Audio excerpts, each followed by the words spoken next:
ছেড়ে দিবি। আমি মাকে বলেছিলাম শুধু তোমার বাড়ি নয়, তাম পৃথিবী ছেড়ে দিতে পারি, রাসূলুল্লাহর দরবার ছাড়তে পারবো না। হুজুর আমি আসছি, আপনি যদি হাত উত্তোলন করে মাওলার কাছে দোয়া করেন, মালিক আপনার হাতের দোয়া অবশ্যই কবুল করবেন। আপনি আমার মায়ের জন্য একটু দোয়া করেন, আমার মাকে যেন আল্লাহ হেদায়েত নসিব করিয়ে দেয়। আবু হুরায়রা হাত উঠাইলেন, রাসূলুল্লাহ হাত উঠাইলেন। রাসূলুল্লাহ বললেন, আল্লাহুম্মা ইহদি আবু হুরায়রা, হে রব্বুল আলামিন, আবু হুরায়রার মাকে তুমি হেদায়েত নসিব করিয়ে দাও। রাসূলুল্লাহকে মোনাজাতে ফালাই আবু হুরায়রা দৌড় শুরু করলেন। লোকজন চিন্তা করলো, ভদ্র শান্ত মানুষটা দৌড়ায় কেন?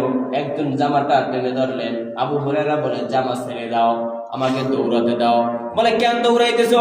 বলে, আমি দেখতে চাই আমি বাড়িতে কি আগে পৌঁছাই না আমার রাসূলুল্লাহর দোয়া আমার বাড়িতে আগে পৌঁছে যায়। রাসূলুল্লাহ কে ফালাইয়া আবু হুরায়রা যখন দৌড়ায় বাড়িতে গিয়ে দরজা নক করলেন, ভিতর থেকে আওয়াজ এলো, কে? আবু হুরায়রা বর্ণনা করেন, আমার মায়ের গলার আওয়াজের ভিতরে আমি তাওহীদের গন্ধ পেলাম।